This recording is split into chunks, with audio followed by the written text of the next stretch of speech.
Cada vez que un pecador se convierte a Cristo, es un recordatorio de que la gracia de Dios no tiene límites.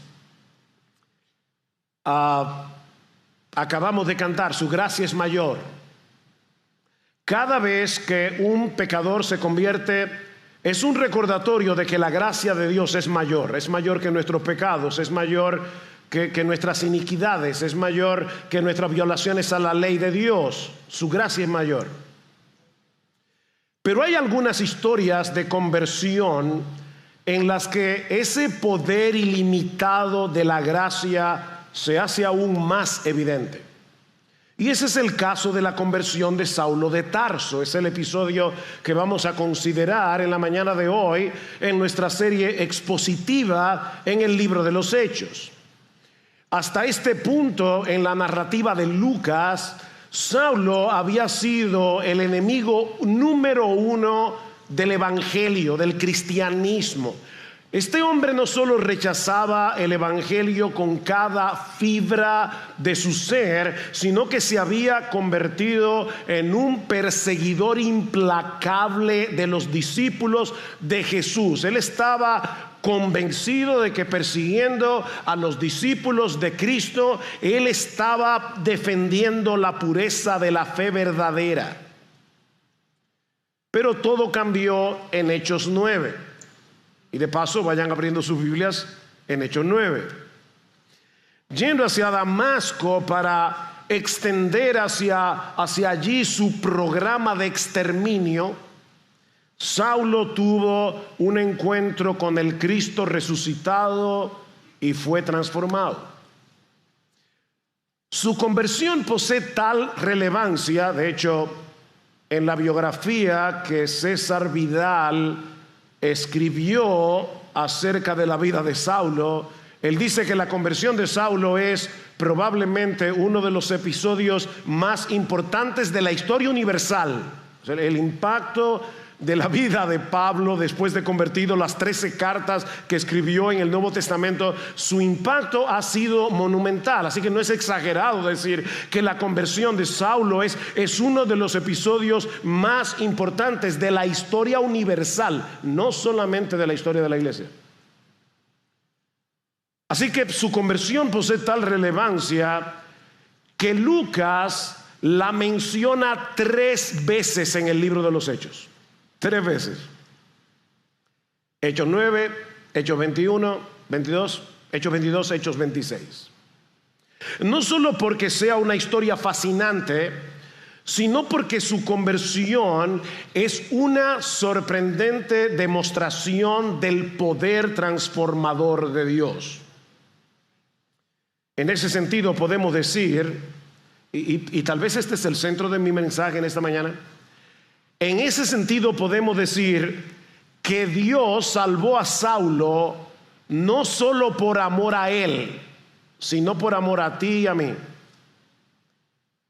Y para que vean que no exagero, permítanme citarle la palabra del mismo Pablo. En 1 Timoteo capítulo 1, versículo 15, Pablo dice: Cristo Jesús vino al mundo para salvar a los pecadores, de los cuales yo soy el primero. Y ahora escuchen: pero por esto fui recibido a misericordia, para que Jesucristo mostrase en mí el primero toda su clemencia, para ejemplo de los que habrían de creer en él para vida eterna. Es Pablo mismo que dice esto. En otras palabras, la conversión de Pablo es una declaración divina de que no hay nadie tan perdido que no pueda ser hallado, ni tan endurecido que no pueda ser transformado por el poder de Dios. De manera que este relato se encuentra en la Escritura por causa tuya y mía. Tal vez tú viniste hoy aquí a la iglesia pensando que Dios nunca podría cambiar a alguien como tú. O tal vez eres un creyente que ha estado orando durante años por la conversión de un ser querido, y con el paso del tiempo, tal vez, mi hermano, mi hermana, has comenzado a perder la esperanza. Tal vez. Bueno, si ese es tu caso, la historia de Saulo de Tarso es un testimonio claro de que la gracia de Dios es más grande que el peor de los pecados y más persistente que la resistencia más obstinada. Te lo repito otra vez. La conversión de Saulo, esta historia es un testimonio claro de que la gracia de Dios es más grande, es mayor, es más grande que el peor de los pecados, es más persistente que la obstinación más tenaz. El mismo Dios que tomó al despiadado terrorista llamado Saulo y lo transformó en el apóstol más influyente que ha tenido la historia de la iglesia.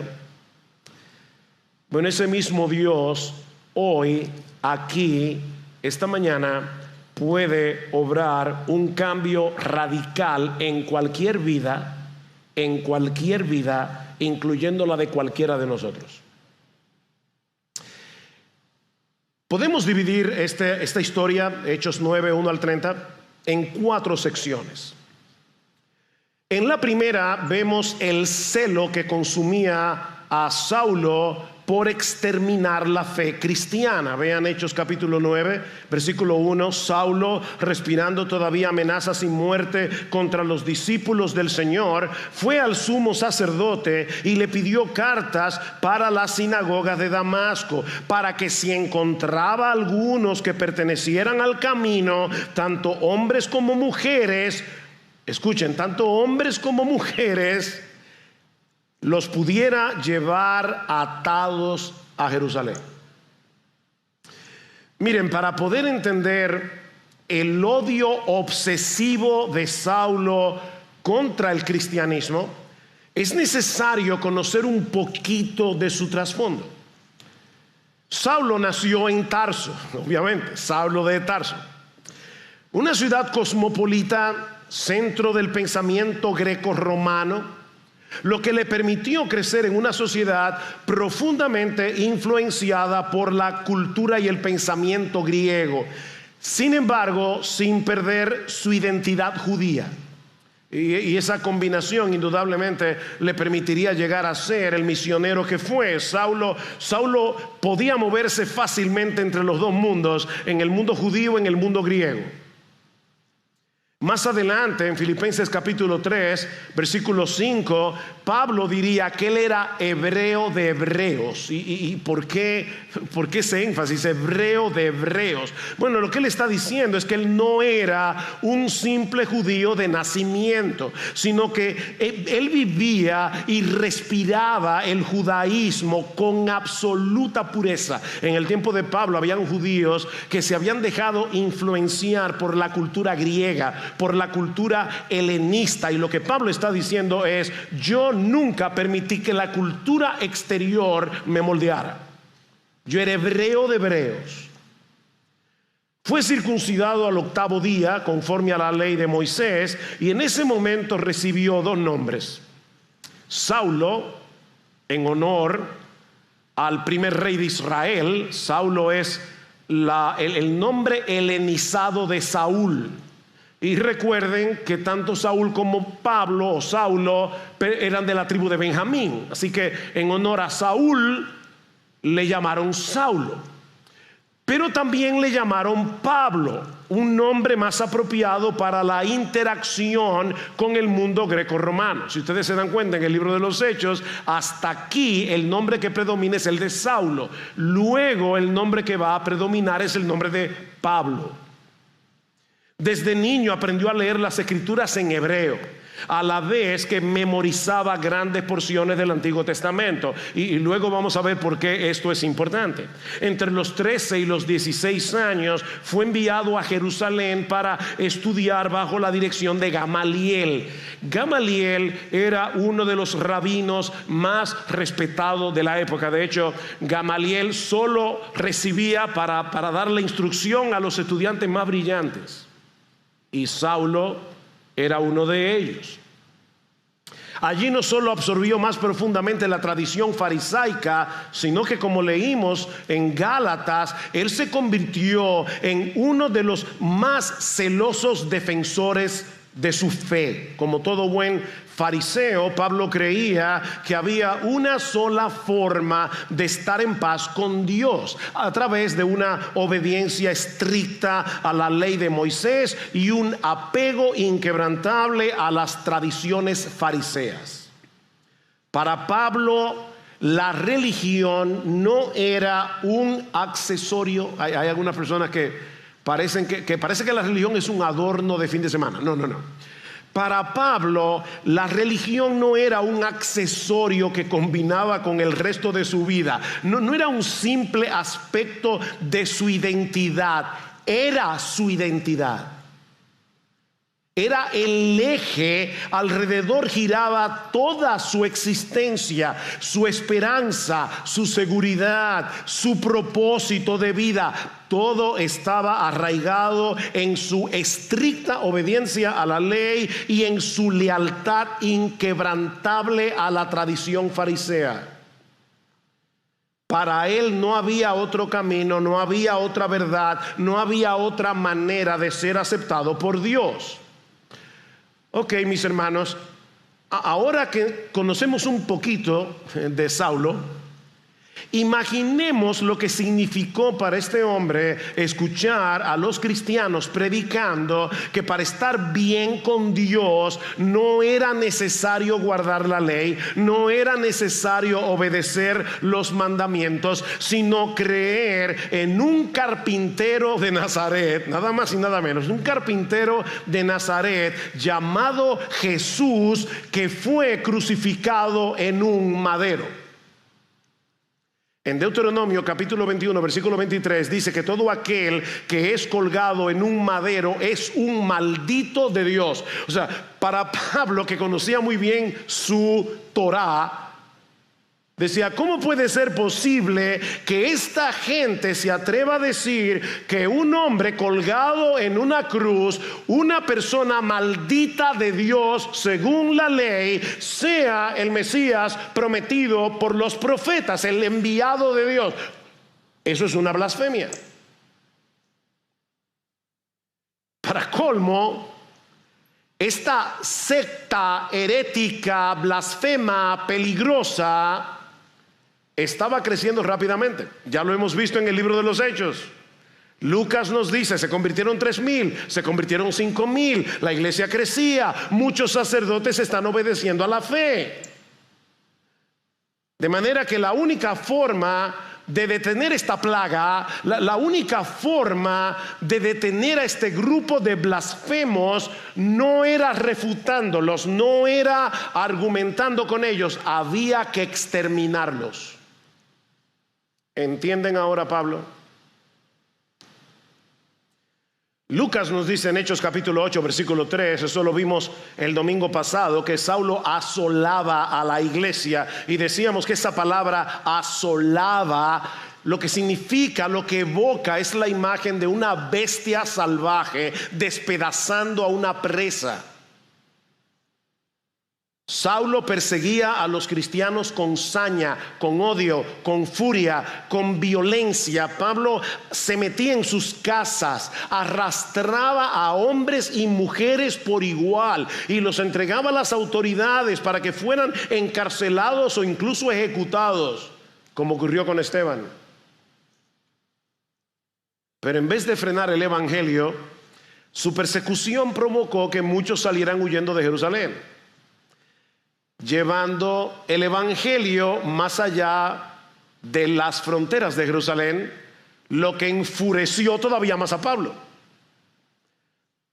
Es en ese contexto que Lucas dice en Hechos capítulo 9, versículo 1, que Saulo continuaba respirando amenazas y muerte contra los discípulos del Señor. Su furia estaba en su punto más alto. Y ahora se dirigía a Damasco para capturar a los creyentes. Miren la mentalidad. Salieron huyendo a Damasco, pero no van a escapar de mi mano. Y le pidió cartas al sumo sacerdote. Eso es increíble. Recuerden que Pablo era fariseo, y los fariseos y los saduceos no jalaban entre sí, no se mezclaban. Todos los sacerdotes eran saduceos, pero aún así Saulo va al equipo contrario y le pide al sumo sacerdote: dame una carta que me autorice a ir a Damasco y tomar a los cristianos y traerlos de vuelta a Jerusalén, para que aquí sean encarcelados o ejecutados. Era un odio ciego. Lo que Saulo no sabía es que su vida estaba a punto de dar un giro de 180 grados. En un instante, todo lo que él creía saber acerca de Dios, todo lo que él creía saber acerca de su fe, se iba a desplomar ante la gloria del Cristo resucitado. Lo que nos lleva a la segunda sección de este pasaje: el encuentro que lo cambió todo. El encuentro que lo cambió todo. Versículo 3. Y sucedió que mientras viajaba, al acercarse a Damasco, de repente resplandeció en su derredor una luz del cielo. Recuerden que Lucas relató la conversión de Saulo 3 veces. En Hechos 26, versículo 13, Pablo dice que era una luz más brillante que la del sol, a pesar de que era alrededor del mediodía. Una luz más brillante que la del sol. Para Saulo no había ninguna duda de que él estaba contemplando una manifestación de la gloria, o de la Shekinah, como le llamaban los judíos, de la gloria del Dios de Israel, tal como se había manifestado muchas veces en el Antiguo Testamento. Y si aquello fue completamente inesperado para Saulo, la voz que se escuchó desde esa gloria fue todavía más desconcertante. Versículo 4: y al caer a tierra oyó una voz que le decía: Saulo, Saulo, ¿por qué me persigues? ¿Por qué me persigues? Noten que no es ¿por qué persigues a los cristianos? ¿O por qué quieres acabar con esta secta de blasfemos? Saulo, ¿por qué me estás persiguiendo a mí? Esta pregunta tiene que haber sido devastadora para él. Mis hermanos, por favor, usen su imaginación. El Dios de gloria, al que él creía haber estado sirviendo durante toda su vida, ahora le está preguntando: ¿por qué me odias tanto? Saulo, Saulo, ¿por qué me persigues? De ahí su pregunta en el versículo 5, y él dijo: ¿quién eres, Señor? ¿Quién eres, Señor? Pablo no tenía ninguna duda de que se trataba de Yahvé. Es Jehová que le está hablando y le está diciendo: ¿por qué me persigues? Y él pregunta: ¿pero quién eres, Señor? Esa es la palabra griega kurios, que se usa en el Nuevo Testamento para traducir Jehová en el Antiguo Testamento. ¿Quién eres, Señor? Yo soy Jesús, a quien tú persigues. En el relato de Hechos 26, Pablo relata algo que Lucas no relata aquí, y es que Jesús le dice: Saulo, dura cosa te es dar coces contra el aguijón. Saulo, tú eres como un caballo pateando un clavo de punta. Cada patada tuya te está destruyendo a ti, te está haciendo daño a ti. Mis hermanos, estas palabras tienen que haber provocado un terremoto mental y espiritual en el corazón de Pablo. De repente, todas las piezas del rompecabezas comienzan a encajar en su interior. El Jesús al que él creía muerto estaba vivo, glorificando y actuando como el Señor absoluto del universo. Y por si fuera poco, le está diciendo que él tomaba como algo personal cada golpe, cada latigazo, cada piedra, cada insulto lanzado contra sus discípulos.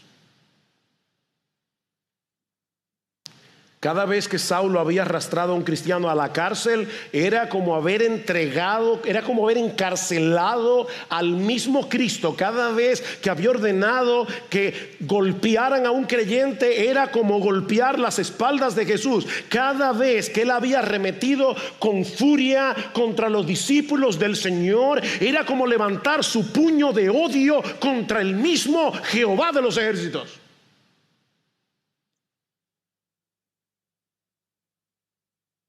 Ahora, Saulo acaba de entender que ese Rey de gloria es el mismo que fue crucificado en una cruz por sus pecados. En un momento todo está en la mente de Pablo, todo está encajando. Pablo dirá más adelante en Gálatas capítulo 3 versículo 10: sí, Cristo fue hecho maldición. Recuerden, él pensaba ¿cómo puede ser que un maldito por la ley sea el Mesías? Y luego Pablo, con una mejor teología, con un mejor entendimiento, dice en Gálatas capítulo 3 versículo 10: sí, Cristo fue hecho maldición por ti y por mí, para que nosotros fuésemos bendecidos por Dios. No se olviden que Saulo estuvo allí cuando Esteban le dijo a los líderes de Israel en el versículo 51: vosotros que sois duros de cerviz. Pablo estaba allí, incircuncisos de corazón. Ahora de repente Pablo está entendiendo: yo soy incircunciso de corazón, yo soy duro de cerviz.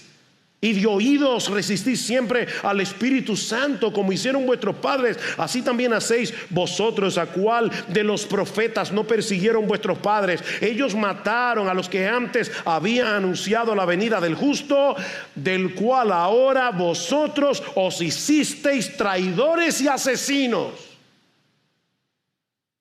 Pablo estaba ahí guardando las ropas de Esteban, ¿recuerda?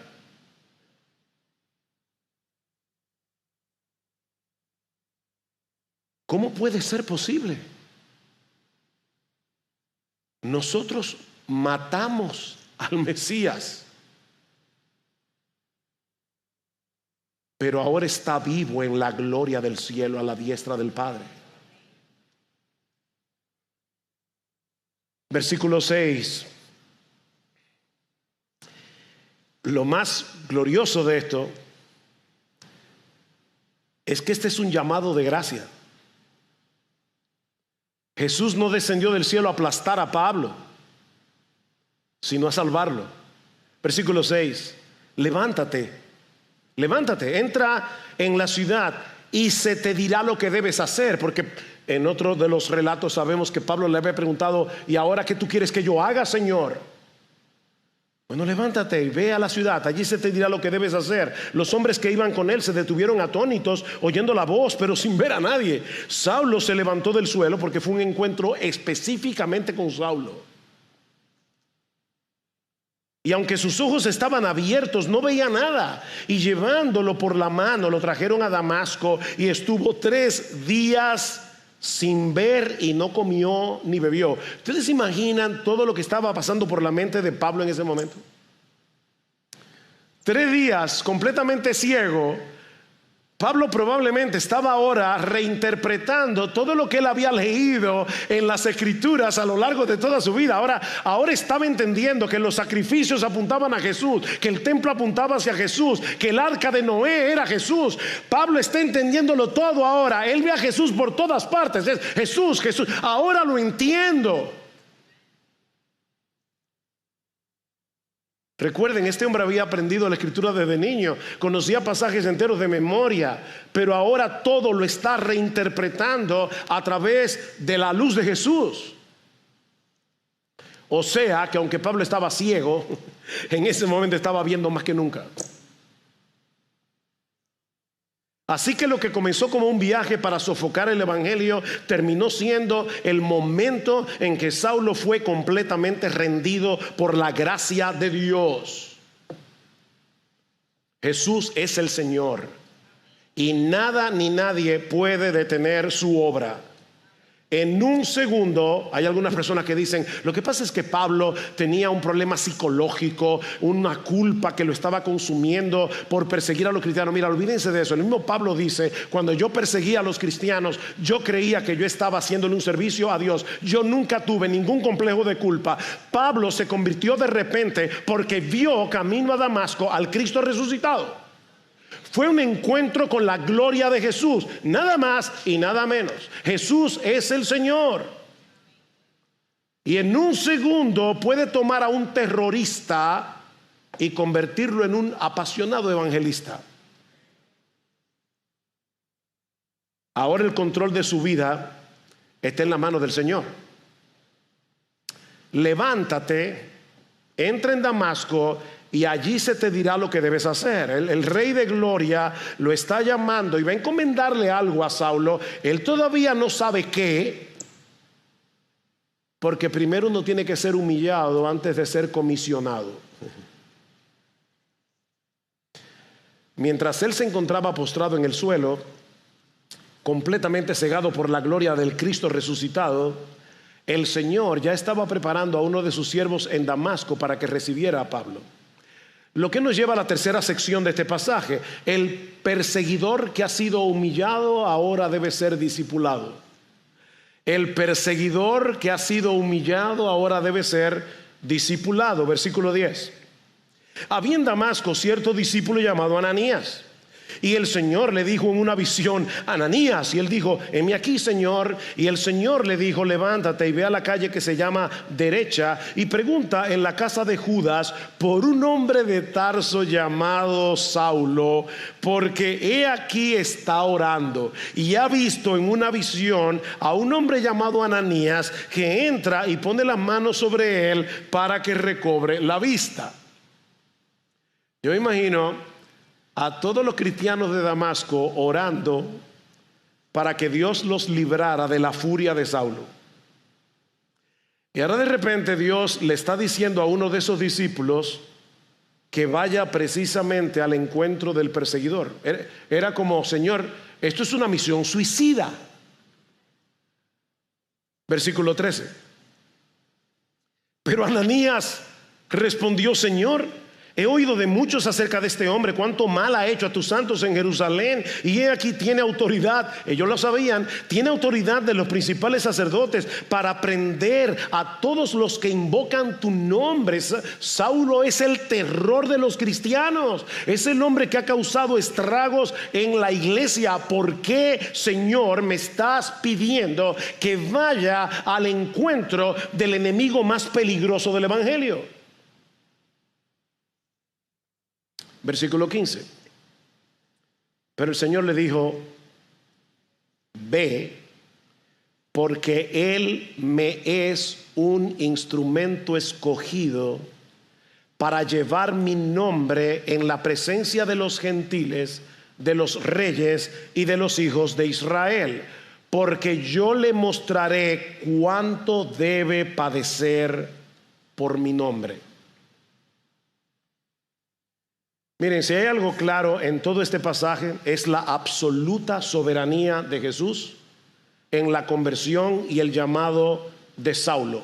Saulo no estaba buscando a Jesús cuando se dirigía camino a Damasco, más bien había decidido erradicar ese nombre de la faz de la tierra, pero Dios ya lo había escogido. Eso es lo que Pablo está diciendo aquí. O mejor dicho, lo que Dios, el Señor, Jesús, le está diciendo a Ananías. Y el Señor lo había escogido, no solo para salvarlo, sino para hacer de él un predicador del Evangelio. ¿Recuerdan lo que dice en Gálatas, capítulo 1, versículo 15 al 16, que leyó Manauri al principio? Pablo diría que Dios lo había apartado desde el vientre de su madre para revelar a su Hijo en mí. La palabra revelar que usa allí es exactamente la misma que se usa en Mateo, cuando Cristo le dice a Pedro: Pedro, eso que yo soy el Hijo de Dios, eso no te lo ha revelado carne ni sangre, sino mi Padre que está en los cielos. Mi hermano, mi hermana, si tú estás aquí en Cristo en el día de hoy convertido al Señor, es porque Dios en su gracia decidió revelar a su Hijo en tu corazón. Es lo que Pablo dice en Gálatas. Dios quiso revelar a su Hijo en mí para que yo lo predique. Así que su conversión no fue un giro inesperado en la historia, sino la ejecución del plan soberano del Señor. Ya Jesús había determinado que Saulo sería un instrumento en sus manos para un propósito glorioso y específico: llevar el evangelio a los gentiles y sufrir mucho en el camino. Vean otra vez, versículo 16: yo le mostraré cuánto debe padecer por mi nombre. Y por si acaso, la idea no es que Jesús iba a castigar a Saulo por todo lo que le hizo sufrir a la iglesia. O sea, esto no era una especie de penitencia. Lo que Jesús está diciendo es que el sufrimiento es una parte integral del ministerio. Perdón. Nosotros predicamos a un Cristo que fue crucificado, rechazado por el mundo. Mis hermanos, no podemos esperar que el mundo nos aplauda por predicar el evangelio. Para el mundo, tú y yo somos unos tontos. Para el mundo, tú y yo somos unos despreciables. El mundo no nos va a aplaudir por predicar el evangelio. Lo que el Señor le está diciendo a Ananías, una prueba de que Saulo estará predicando el verdadero evangelio, es que él va a tener que sufrir. Y si tú quieres saber cuánto sufrió Pablo por predicar el evangelio, cuando llegues a tu casa, abre tu Biblia en 2 Corintios capítulo 11, a partir del versículo 14, 15 por ahí, y vas a ver todo un rosario de sufrimiento de parte de Pablo.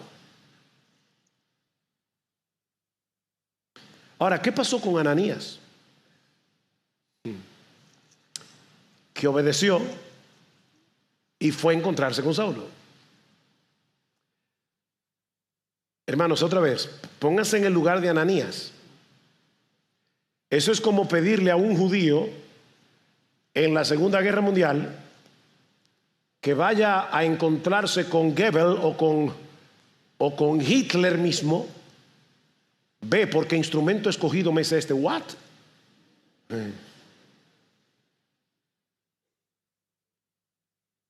Y lo grande es que Ananías no recibió a Pablo con resentimiento.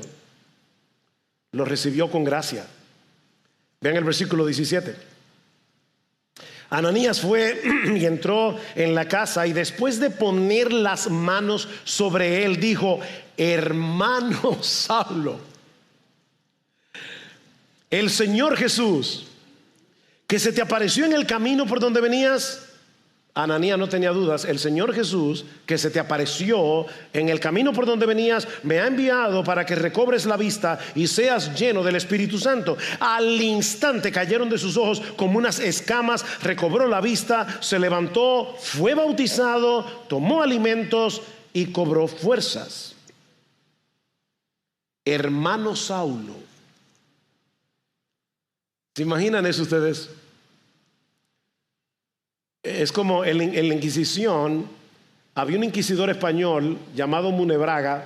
Era el terror de los cristianos, sobre todo en Sevilla, donde había florecido la reforma más o menos, pero la Iglesia Católica erradicó el evangelio de Sevilla de una manera brutal a través de la Inquisición. Es como que de repente le digan a un individuo convertido al Señor: ve que Munebrãga se convirtió. Y él le diga: hermano Munebrãga, yo vine a imponerte las manos. Ananías ya no lo ve como un enemigo, sino como un hermano en Cristo. Le impone las manos, él recobra la vista y es bautizado. Ahora, no pierdan esto de vista, hermanos. El que luego sería reconocido como el más grande predicador y el más grande teólogo que ha tenido la iglesia cristiana a través de los siglos, tenía que formar parte de una iglesia como cualquier cristiano. Tenía que ser bautizado como cualquier cristiano. Tenía que ser discipulado como cualquier cristiano. Piensen en esto, hermanos. Cristo pudo revelarle a Saulo directamente qué era lo que él tenía que hacer, pero no lo hizo así. Se lo hizo saber a través de Ananías. Saulo necesitaba ser discipulado como cualquier cristiano. Versículo 19b. Y por varios días estuvo con los discípulos que estaban en Damasco. El que había llegado a la ciudad para acabar con los cristianos ahora era parte de la comunidad de gracia que lo acogió como a uno de los suyos. Y de inmediato, ¿qué hizo Pablo? Comenzó a dar frutos de una verdadera conversión. Versículo 20. Y enseguida se puso a predicar a Jesús en las sinagogas, diciendo: Él es el Hijo de Dios. Y todos los que lo escuchaban estaban asombrados y decían: ¿no es este el que en Jerusalén destruía a los que invocaban en este nombre? Y el que había venido aquí con este propósito para llevarlos atados ante los principales sacerdotes. Pero Saulo seguía fortaleciéndose y confundiendo a los judíos que habitaban en Damasco, demostrando que este Jesús es el Cristo, el Mesías.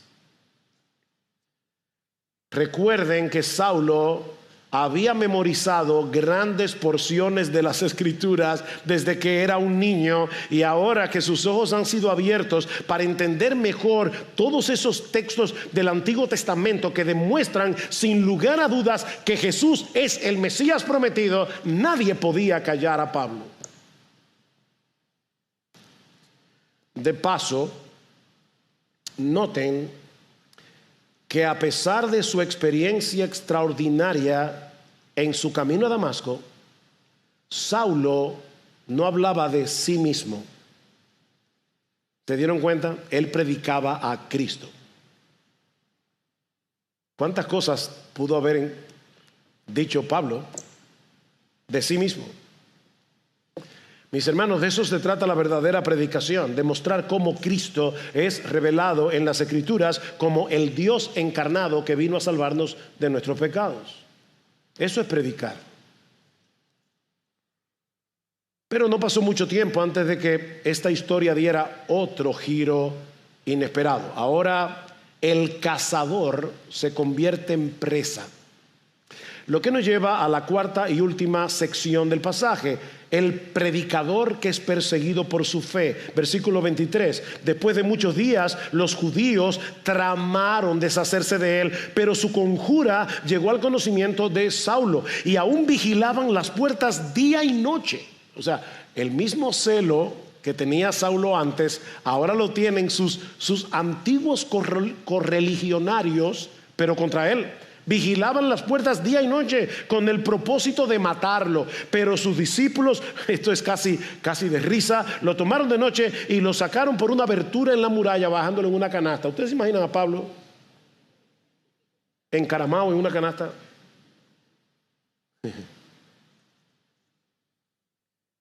Irónicamente, el que antes perseguía a los discípulos ahora es perseguido.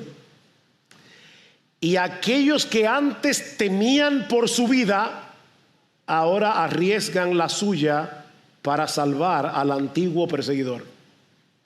Eso es lo que hace Cristo en la iglesia. Reconciliar. Lo bajan por una canasta. Me habría encantado ver eso. Por la muralla de la ciudad. Y Saulo decide regresar a Jerusalén. Versículo 26. Cuando llegó a Jerusalén, trataba de juntarse con los discípulos, pero todos le temían, no creyendo que era un discípulo. Pero Bernabé lo tomó y lo presentó a los apóstoles y les contó cómo Saulo había visto al Señor en el camino y que él le había hablado, y cómo en Damasco había hablado con valor en el nombre de Jesús. 2 veces dice Lucas esto, versículo 28, y estaba con ellos moviéndose libremente en Jerusalén, hablando con valor en el nombre del Señor. 2 veces, hablando con valor en el nombre del Señor. El temor de los creyentes en Jerusalén era fundado, era perfectamente comprensible. ¿Cómo podían estar ellos seguros de que la conversión de Saulo era genuina? ¿Cómo saber que no era una trampa para infiltrarse en la iglesia y entonces poder capturar a más creyentes? Pero una vez más el Señor usa a uno de los suyos para romper esa barrera de desconfianza. Bernabé toma la iniciativa, igual que Ananías, y con valentía, con amor cristiano, se acerca a Saulo. Y Bernabé seguramente sabía muy bien quién era Saulo. Se acerca a Saulo, lo escucha y lo introduce en la comunidad de creyentes. Miren, mis hermanos, definitivamente nosotros necesitamos en las iglesias más Ananías y Bernabés, hombres así. Necesitamos hombres que confíen en la obra de Dios, aún en aquellos que han tenido un pasado muy oscuro. Hombres que estén dispuestos a correr riesgos por el evangelio. Que Ananías fuera a ver a Saulo era un riesgo. Que Bernabé fuera a ver a Saulo era un riesgo. Necesitamos hombres y mujeres que estén dispuestos a correr riesgos por el evangelio, dando el primer paso para acoger, para discipular a aquellos que han sido alcanzados por el Señor. Estaba pensando mientras leí este pasaje, cuánta dificultad nos da salir aquí en la iglesia cuando se termina el culto de nuestra zona de confort, quedarnos con nuestros amigos y conocidos, en vez de ir a una persona que viene de visita, recibirlo, saludarlo con amor, acogerlo, y nosotros no estamos corriendo aquí ningún riesgo. ¿Qué trabajo nos da? Necesitamos más Ananías y más Bernabés. Pero la llegada de Saulo a Jerusalén no solo trajo el desafío de ser aceptado en la iglesia, sino que desató la misma hostilidad que él había enfrentado en Damasco. Vean el versículo 29. También hablaba y discutía con los judíos helenistas, mas estos intentaban matarlo. Pero cuando los hermanos lo supieron, lo llevaron a Cesarea y de allí lo enviaron a Tarso. Y ahora la historia de Pablo se detiene aquí hasta el capítulo 11, cuando Bernabé de nuevo va a buscar a Saulo a Tarso para traerlo a Antioquía. Una vez más, el perseguidor se convierte en perseguido. El cazador en presa.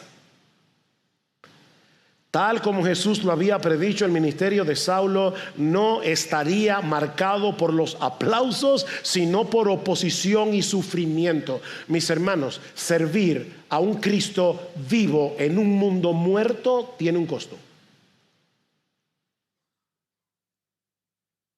No podemos esperar que el mundo nos aplauda por predicar el evangelio, por predicar a un Cristo crucificado. Eso tiene un costo, pero mis hermanos, ese costo no se compara con la gloria de conocer a Cristo, de vivir para Cristo y de pasar la eternidad con Cristo. No hay comparación. Pablo pudo decir años más tarde en Hechos capítulo 20 versículo 24: pero de ninguna cosa hago caso, ni estimo preciosa mi vida para mí mismo, con tal que acabe mi carrera con gozo y el ministerio que recibí del Señor Jesús, para dar testimonio del evangelio de la gracia de Dios. En otras palabras, vale la pena vivir, sufrir y morir por Cristo. Vale la pena. Creyente de IBCJ, ¿tú crees eso? Vale la pena. Él es infinitamente más precioso que cualquier cosa que este mundo te pueda ofrecer.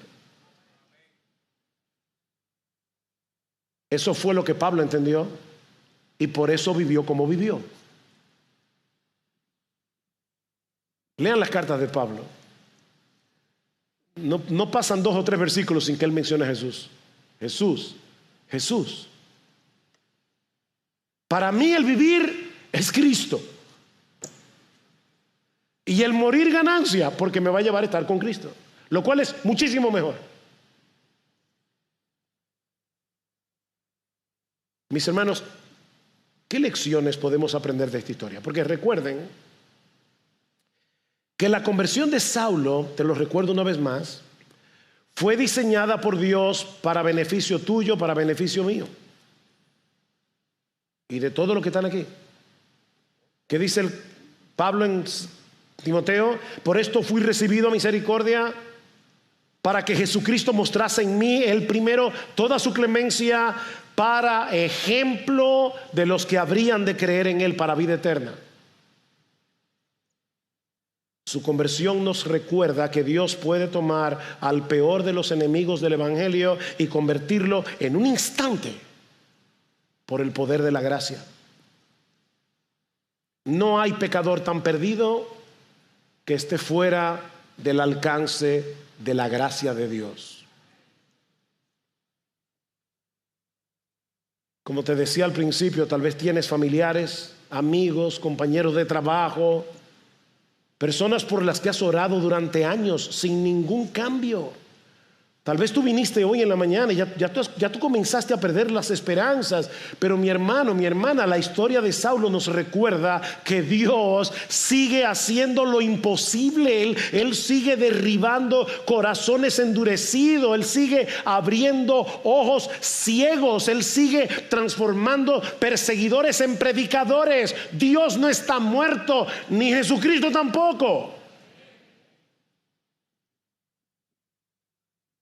No dejes de compartir el evangelio, no dejes de orar, no dejes de confiar en el poder de la gracia de Dios. Pero este relato no solamente debe impulsarnos a compartir el evangelio con otros. Mis hermanos, este pasaje debe llevarnos a valorar aún más lo que Cristo hizo para salvarnos. Sí, Saulo estaba ciego hasta que la gloria de Cristo resplandeció en su vida. Pero ¿sabes qué, mi hermano querido? Mi hermana querida, tú también y yo también estábamos ciegos a esa gloria. Nuestra condición era la misma de Pablo. No importa que no fuéramos perseguidores activos de la iglesia. En Efesios capítulo 2 dice que Él nos dio vida a nosotros cuando estábamos muertos en nuestros delitos y pecados. Mi hermano, tú y yo estábamos muertos en nuestros delitos y pecados cuando Cristo nos salvó. Y en 2 Corintios capítulo 4 versículo 3, Pablo dice que si nuestro evangelio está aún encubierto, entre los que se pierden está encubierto, en los cuales el Dios de este siglo cegó el entendimiento de los incrédulos para que no les resplandezca la luz del evangelio de la gloria de Cristo, el cual es la imagen de Dios. Mi hermano, mi hermana, tú y yo estábamos ciegos a esa gloria, ajenos a la vida de Jesús, hasta que, versículo 6, Dios, que mandó que de las tinieblas resplandeciese la luz, es el que resplandeció en nuestros corazones para conocimiento, para iluminación del conocimiento de la gloria de Dios en la faz de Jesucristo.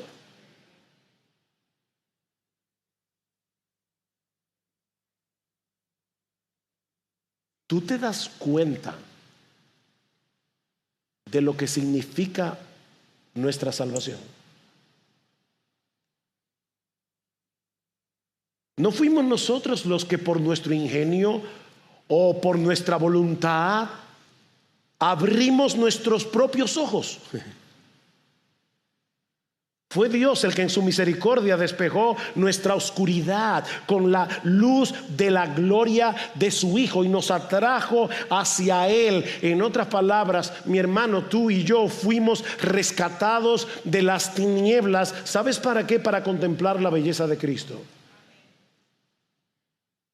La pregunta es, ¿seguimos fijando nuestra mirada en Él cada día a través de las Escrituras para deleitarnos en esa gloria y seguir siendo transformados de gloria en gloria? Pablo nunca dejó de maravillarse del hecho de haber sido alcanzado por Jesús. Nunca. Pero ¿qué de nosotros? Hermano, en serio, hermana mía, ¿qué de nosotros? ¿Vivimos con la misma gratitud? ¿Con la misma entrega? ¿Con la misma pasión? Nuestra conversión no es simplemente una historia del pasado.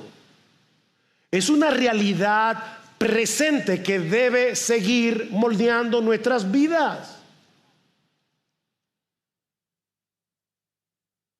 Siempre he pensado en el cojo que fue sanado en Hechos 3. Yo imagino ese hombre, nunca había caminado, de repente en el nombre de Jesús le dicen levántate y anda, sus piernas se fortalecen y él entra saltando, cantando, alabando al Señor. La pregunta es, si nosotros pudiéramos tomar el túnel del tiempo, los más viejitos me entenderán, si pudiéramos tomar el túnel del tiempo y llegar al siglo I, 15 años después de la sanación del cojo, si todavía va a estar saltando, maravillado y alabando a Dios. Mi hermano amado, mi hermana amada, has perdido tú el asombro, la maravilla de haber sido rescatada por Jesús. Has perdido tú el asombro de que Cristo una vez en tu vida vino a ti por su Santo Espíritu a través del Evangelio, te dijo vive, y tú pasaste de la muerte a la vida. Has dejado de asombrarte por eso.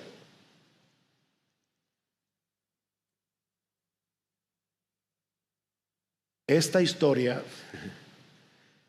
y todo lo que fue la vida de Pablo hasta que lo mataron en Roma nos dice si se puede vivir toda la vida maravillado por Jesús, sirviendo a Jesús, amando a Jesús, deleitándonos en Jesús, no importa el costo.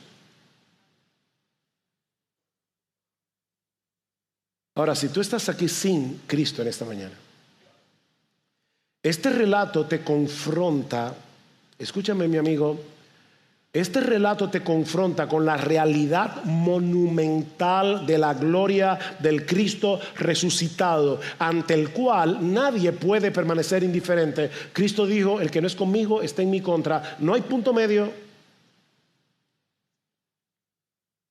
La conversión de Saulo no solo es una prueba del poder ilimitado de la gracia de Dios, sino también una prueba irrefutable de que Jesús resucitó.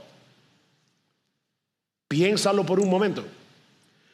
Mi amigo, ¿cómo tú puedes explicar que este fariseo fanático, un hombre con poder, con la mejor educación de su tiempo, de hecho muchos dicen que Pablo fue probablemente el intelecto más brillante de su época, con reconocimiento en el judaísmo, ¿cómo podemos entender que este hombre lo haya dejado todo para entregarse, para rendirse a aquel que antes despreciaba?